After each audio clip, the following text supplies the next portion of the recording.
Welcome to my channel क्लियर खोटा में। और आज हम देखेंगे 12th खोटा इंटर का एक अंकीय प्रश्न जो कि बहुत ही शॉर्ट्स लिखना रहता है। आप लोग देख सकते हैं। खोटा शिष्ट साहित्य का जनक केकरा कहल जाए तो श्रीनिवास पानोली जी के। श्रीनिवास पानोली का जन्म घर कहाँ है? बरवाडा, धनबाद। खोटा दिवस कहिया मनावल जा है तो 25 दिसंबर। आप लोग अच्छे से देख लीजिए और पढ़ लीजिएगा। ए.के. झा का पूरा नाम की है? अजीत कुमार झा। ए.के. झा का जन्म घर कहाँ है? चंडीपुर, कस्मार, बोकारो। बी.एन. ओहदार का पूरा की है पूरा नाम तो भवनाथ ओहदार।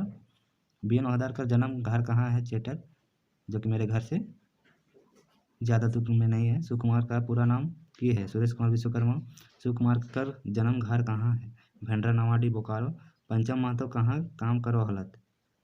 बोकारो इस्पात कारखाना, BSL में। दार्जिलिंग कौन कहाँ है? सॉरी, राजधानी है। गोवाटा केकर राजधानी लागे? प्रश्न दे दिया है, सिक्किम। फिर डॉक्टर विनोद कुमार का जन्म घर कहाँ है? दारू, हजारीबाग। डॉक्टर विनोद कुमार का कहाँ पढ़ा हुआ हाथ? श्याम प्रसाद मुखर्जी विश्वविद्यालय, रांची, TRL विभाग में। तो ये था एक अंकीय प्रश्न जो कि शॉर्ट्स में लिखना रहेगा आप लोगों को। तो देख लीजिए एक नज़र। और फिर देखेंगे 2 अंकीय प्रश्न और उसको आंसर लगभग 30 शब्दों में देना है। तो देखते हैं। बरवाडा का अखैबोर केकरा कहल गेल है? तो बरवाडा अखैबोर श्रीनिवास पानोली जी के कहल गेल है। वो खोटा साहित्य के रचे और प्रचार प्रसार में खूब काम करल रहा हत। उनकर जन्म ठाव बरवाडा है से कह के उनका बरवाडा के अखैबोर लेखक कहल हत। तो क्यों कहे हैं आप लोग देख लीजिए अच्छे से। फिर अगला प्रश्न, लेखक बरवाडा की ले गेल रहत? कौन कौन संगे रहत? लेखक शांति भरत शिवनाथ प्रमाणिक से संपादित रुसल पुटुस कर पांडुलिपि लई के देखोए लागिन गेल रहत। संगे शिवनाथ प्रमाणिक और बंसीलाल बंसी जी रहत। तो बंसीलाल थे और शिवनाथ प्रमाणिक थे। और फिर संस्मरण माने की होवे है? उड़ गेलक फुलवा रह गेलक बाँस केकर पर लिखल गेल है। संस्मरण हिंदी शब्द लागे जकर माने हुए है यादगार। तो संस्मरण होता यादगार होता है। आप लोग देख लीजिएगा। समान रूपे कोई बोड़ बौड़ा किवा साहित्यकार संगे बीतवल कुछ पल के किवा हेल कुछ बातचीत के ओकर ई दुनिया से उठ गेल बादे यदि कोई साहित्यकार अपन कलम से उखरुए के जिगिस्ता राखे है तो संस्मरण कहा है। जैसे कोई बड़ा कवि मर गए और उसके प्रति कुछ लिखना है तो उसको बोल सकते हैं कि संस्मरण के रूप में लिखना चाह रहे हैं या फिर लिख रहा है। उड़ गेलक फुलवा रह गेलक बाँस पाठ में आदिवासी पत्रिका के संपादक राधाकृष्ण पर संस्मरण लिखल गेल है। राधाकृष्ण पर संस्मरण लिखा गया है। उड़ गेलक फुलवा रह गेलक बाँस केकर पर संस्मरण कौन लिखल रहत? उड़ गेलक फुलवा रह गेलक बाँस में पाठ में गोविंद महतो जंगली जी अभी देखे थे वहाँ, तो राधाकृष्ण पर लिखे थे। उड़ीस महात्म पाठे उड़ीस पढ़ुआ छुआ खातिर की नियर लाभकारी हुए हैं? उड़ीस पढ़ुआ छुआ खातिर कैसन काम करे हैं? तो इसका बता देते हैं। क्योंकि अगर वो सोना चाहता है और वो पढ़ना नहीं चाहता है तो समय जब जिस समय सोया रहता है उस समय वो खटमल जो होता है उड़ीस वो उसको काटता है और फिर वो इसलिए नहीं सोता है कि काटेगा, इसलिए वो जग जग के पढ़ता है। बस यही मकसद है कि क्या इफेक्ट पड़ेगा पढ़ने वाला छात्र को। तो देख लीजिए आप लोग विस्तार से। लेखक लिखल हत कि जखन पढ़ुआ छुआ पढ़ते पढ़ते झुके लागे है तखन कले कले आए के यानी धीरे धीरे आके खट के काटे हैं और खट के काटे हैं तो छुआ नींद टूट जाए और फिर सुगा तरी पाठ रटे शुरू कर दे। जैसे कोई पढ़ते पढ़ते सो गया तो उस समय जो खटमल है वो आता है और काटता है तो उस समय फिर उसका नींद खुल जाता है तो फिर से वो पढ़ने लगता है। आप लोग उड़ीस महात्म में जाके देख सकते हैं, उसमें अच्छी तरह से समझ में आएगा और इसमें भी आएगा, ऐसा बात नहीं। उड़ीस किसान के की नियर उपकार करे है? पठित पाठ के आधार लिखा।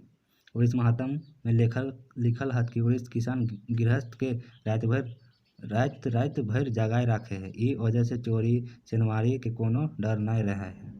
क्योंकि काटते रहता है तो अच्छे से नींद भी नहीं होता है तो चोरी चकारी का कोई फेरा नहीं होता है। आल मेहमान के बारे लिखल हत पहुँचल पहुना के उड़ीस वाला खाटी दे सुते, तब पता चलेगा क्या होता है खटमल।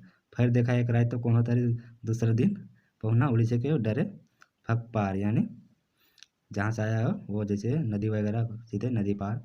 इस तरह से बोलने का मकसद है। इन उड़ीस किसान के उपकार करे हैं और खाना पीना भी अगर रहेगा तो उसका खाना पीना लगेगा ना। जैसे 2-4 दिन कोई रहने के लिए आके सोचा है तो उसको वही खटमला खटिया दो ताकि वो जल्दी भागे। लेखक दार्जिलिंग के की ले गेल रहत। लेखक डॉक्टर चतुर्भुज साहू मानव विज्ञान कर प्रधानाध्यापक रहत। अपन विद्यार्थी सबके शोध कार्य करवे लागी दार्जिलिंग गेल रहत घूमे खातिर। पहली बार चाईबासा कॉलेज कर छुआ कल देखे थे हम लोग, यानी पिछले क्लास में देखे थे। MCQ क्वेश्चन में आया था कि फर्स्ट टाइम जब गए थे उस समय कहाँ के छात्र को उठा के ले गए थे, तो चाईबासा के। दूसर बार गिरिडीह कॉलेज कर छुआ के लेगल रहत। शेख भिखारी कौन रहे और केकर संग लड़ल रहे, ओकरा कहाँ फांसी देल गेल रहे। शेख भिखारी खंडका राजा उमराव सिंह कर देवान हला और सेनापति रहे।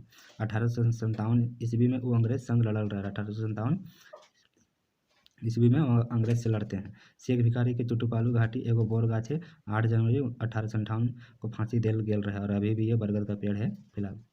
शेख भिखारी की उम्दा काम कर रहे और शेख भिखारी उम्दा काम क्या क्या किए थे। शेख भिखारी 3 गो उम्दा काम कर रहे। वो है छोटा नागपुर के कमिश्नर डाल्टन के भगाए के राजा विश्वनाथ शाहदेव के छोटा नागपुर के राजा बनवल।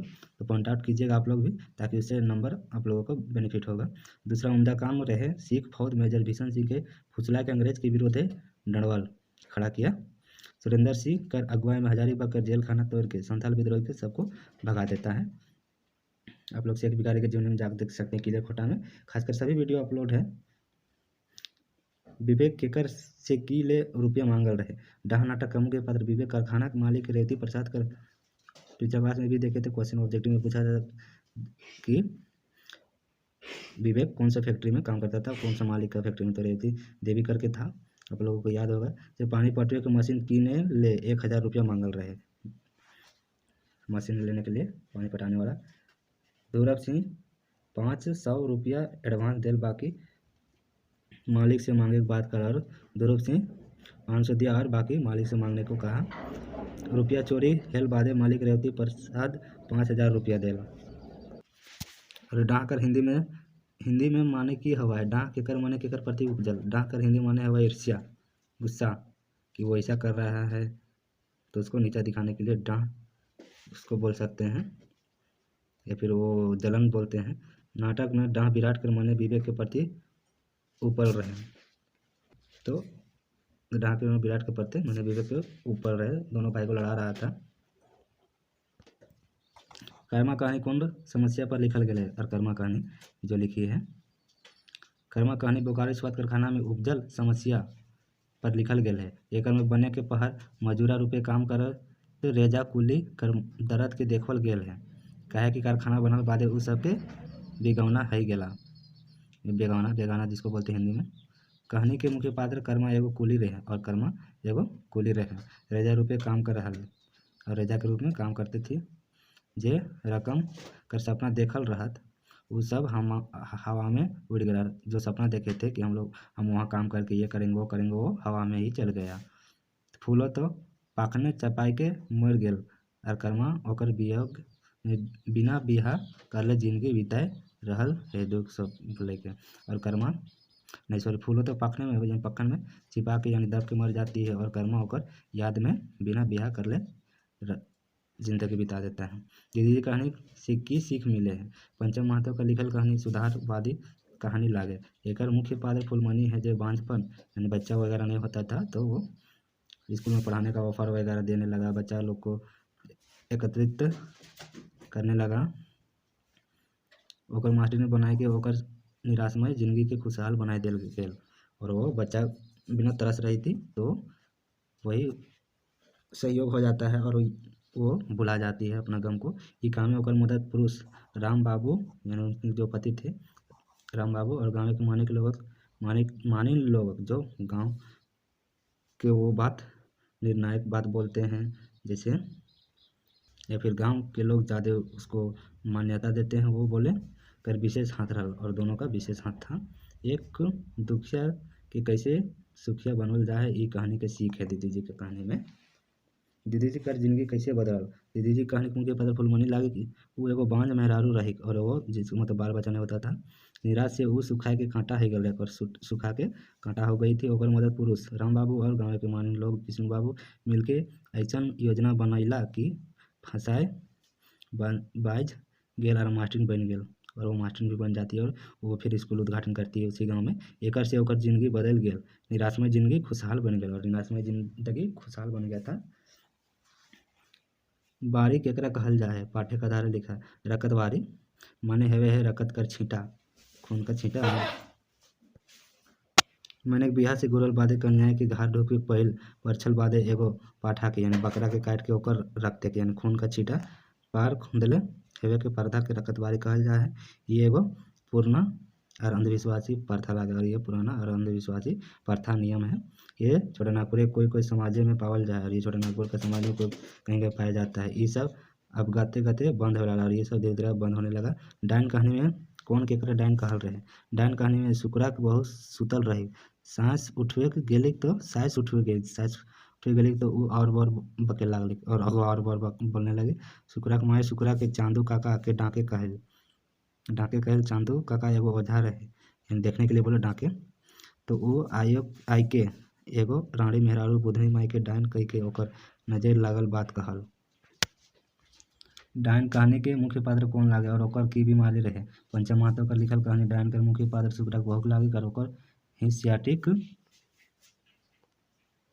बीमारी हेल रहे जकरा ओझा चांदो काका डायन कर नजर लगवल बात कहल रहे। और ससुर पर्व बोलते सरुल पर्व कर पहले रुसा मनवल जा है। सरुल पर्व से पहले रुसा मनाया जाता है। एकर में एक दिन भुइयाँ के काम जोत कोड़ नहीं करल जाता है।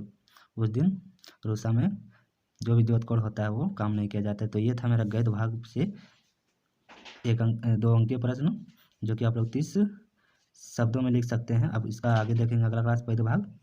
तो बने रहिए हमारे चैनल के लिए खोटा में। अगर इसी तरह का वीडियो आप लोग चाहते हैं तो प्लीज़ हमारे चैनल के लिए खोटा को सपोर्ट कीजिए। Thank you for watching.